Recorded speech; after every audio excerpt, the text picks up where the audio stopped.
샬롬, 맴연구소의 유병성 목사입니다. 저는 지금 히르벳 카야파에 와 있습니다. 이곳은 비교적 최근인 2007년부터 발굴된 곳인데요. 다른 텔과는 다르게 단일 지표층, 즉 한 시대의 흔적만 나온 곳입니다.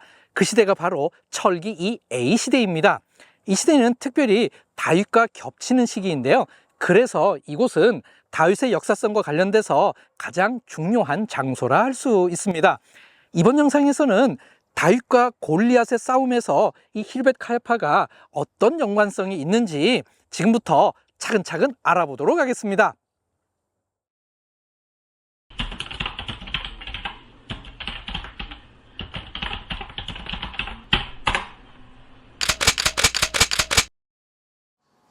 (1860년) 빅토르 구에린에 의해 이곳 히르벳 카야파가 최초로 알려지게 되었습니다. 그는 당시 이곳에 작은 마을이 있었다고 했습니다. 1875년 영국의 SWP 탐사팀이라고 알려진 서베이 오브 웨스턴 팔레스타인에 의해 이 언덕 위에 돌무더기가 있다는 보고서가 만들어졌습니다.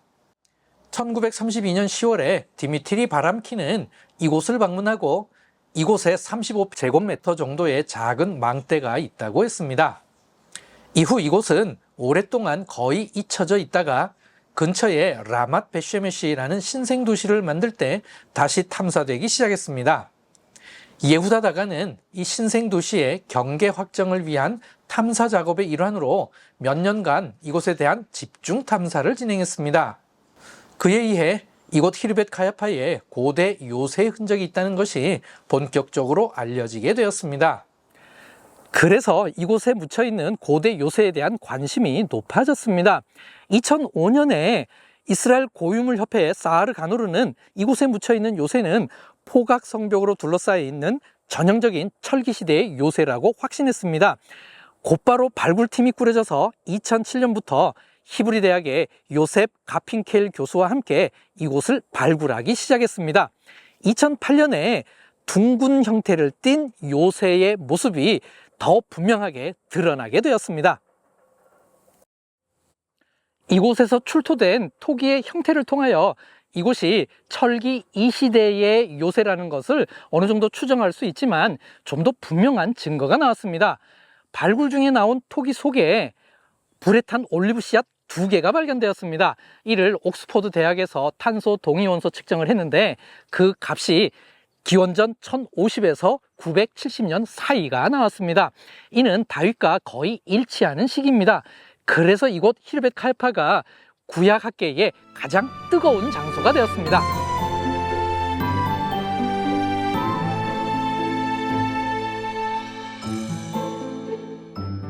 전체 성벽의 길이는 700m이고 성벽의 높이는 약 4m 정도입니다. 요새는 둥근 형태를 띠고 있는데 모두 다듬은 돌로 이루어져 있습니다.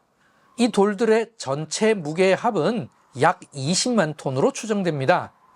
이곳은 다른 텔처럼 여러 지표층이 겹쳐 있지 않고 단일 지표층입니다. 그래서 다윗 시대의 상황을 엿볼 수 있는 중요한 현장입니다.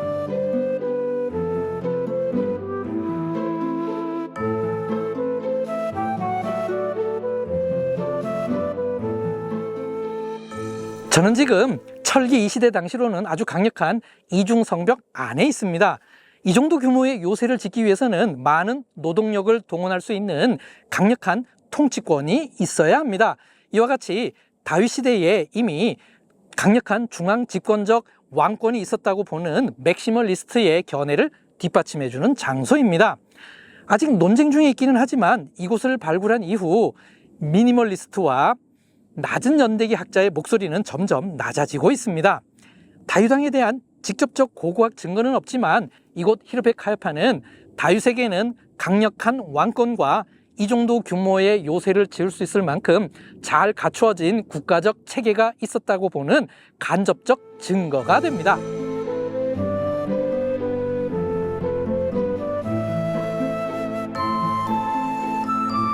히르벳 카야파의 가장 큰 특징은 성문이 2개 있다는 것입니다. 그중 제가 있는 곳은 서쪽 문입니다. 문 너머에 봉긋 솟아있는 것은 텔 아세가입니다.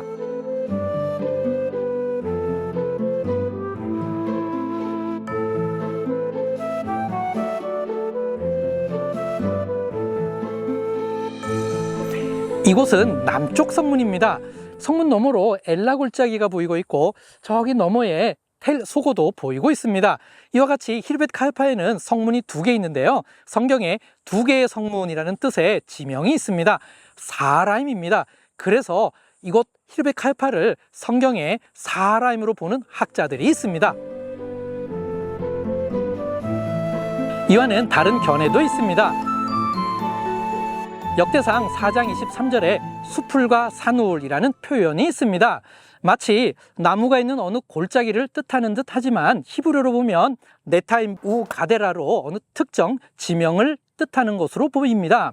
그래서 게르손 갈릴은 히르벳 카야파가 이 구절에서 말하는 네타임으로 보고 있습니다. 성경에 의하면 왕과 함께 있으면서 왕의 일을 하는 토기장이가 머무는 곳입니다.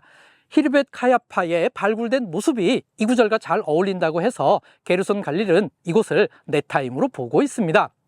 예후다 다간도 이곳을 사하라임으로 보는데 동의하지 않습니다. 이유는 사하라임은 다윗이 골리앗을 무찌른 후 블레셋이 도망간 것과 연관이 있습니다. 그래서 사하라임은 블레셋이 도망간 가드와 에글론에 더 가까이에 있어야 된다고 보기 때문입니다.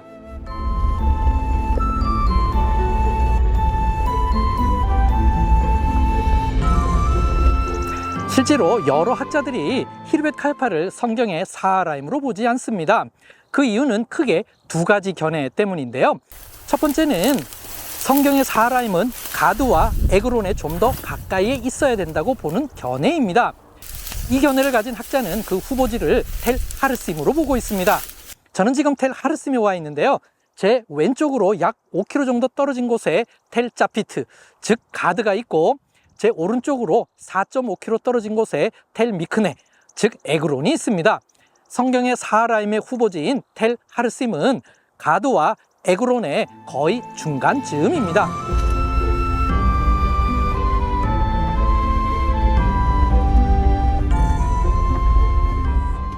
두 번째는 요두맴이 기본적으로 복수형 어미이기 때문에 샤라임의 요두맴을 2개로 보는 것이 아니라 여러 개를 뜻하는 것으로 보는 견해입니다. 이 경우 샤림으로 읽을 것을 제안하는데 뜻은 문들입니다. 이런 견해를 가진 학자는 그 후보지를 히르벳 에시 샤리아로 보고 있는데 제가 있는 이곳이 히르벳 에시 샤리아입니다. 이곳은 텔 아세가와 서로 마주보고 있습니다. 그래서 블레셋 지역에서 유다 지역으로 들어오는 입구 같은 곳입니다. 그러므로 유다 지역의 입구라는 의미에서 이곳을 성경의 사하라임으로 볼 수 있습니다.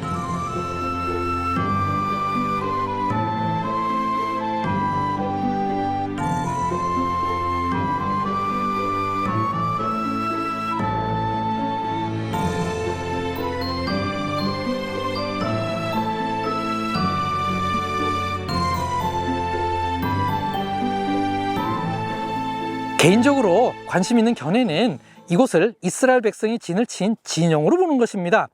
이갈 레비는 이스라엘 백성이 블레셋과 싸우기 위하여 진을 친 곳을 이곳 히르벳 카야파로 보고 있습니다. 이유는 사무엘상 17장 20절에 진영을 표현하는 일반적인 단어인 마하네가 아니라 마갈, 즉 둥근 곳이라는 단어를 사용했기 때문입니다. 실제로 이곳 히르벳 카야파는 둥글게 생겼습니다.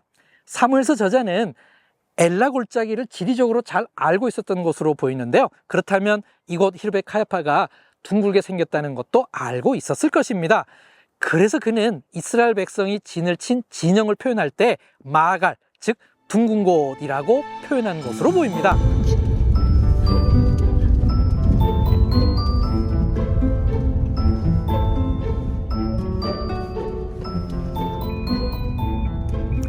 다윗은 2세의 심부름으로 베들레헴에서 히르벳 카야파, 즉 이스라엘 진영에 왔고 그곳에서 사울을 만나고 골리앗과 싸우기 위하여 이곳 엘라 골짜기로 내려왔을 것입니다. 그러면 다윗은 먼저 엘라 골짜기 안쪽을 흐르는 엘라 시내를 건너게 됩니다. 그러면 이곳을 건너면서 이와 같은 물맷돌 5개를 주어 제구에 넣고 골리앗과 싸우러 갈 수 있었습니다. 그러면 사무엘상 17장의 묘사와 정확하게 일치합니다. 블레셋은 소고와 아세가 사이에 에베스 다밈이 있는 이쪽 산에 진을 쳤고 이스라엘은 그 반대편인 저쪽 산에 진을 쳤다고 했습니다. 그 사이에 엘라 골짜기를 두고 서로 전열을 벌였습니다. 히르벳 카야파가 이스라엘의 진영이었다면 다윗은 이곳에서 출발했을 것이고 골리앗은 반대편 에베스 다밈에서 나왔을 것입니다. 그러면 다윗이 골리앗을 만나기 전에 먼저 엘라 시내를 건너가게 됩니다. 이와 같은 정황을 통해 사무엘서 저자는 아마도 이곳 지리를 잘 알고 있었던 것으로 보입니다. 이처럼 히르벳 카야파를 이스라엘 진영으로 보면 사무엘상 17장에 묘사된 것과 지리적으로 잘 어울립니다.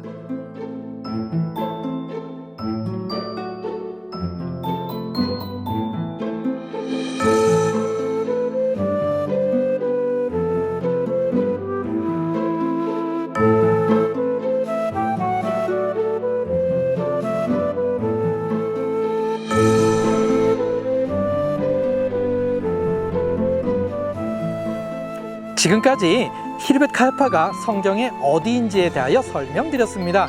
여전히 이곳을 성경의 사람으로 보는 견해도 있고 이스라엘 백성이 블레셋과 싸우기 위하여 진을 친 이스라엘의 진영으로 보는 견해가 있음을 설명해드렸습니다. 이곳은 비교적 최근에 발견된 곳이라 여전히 새로운 해석과 견해가 나오는 것입니다. 다음 영상에서는 이곳에서 발굴된 특별한 발굴물에 대하여 설명드리겠습니다. 맵명수의 영상은 앞으로도 계속됩니다. 그럼 레이트라오.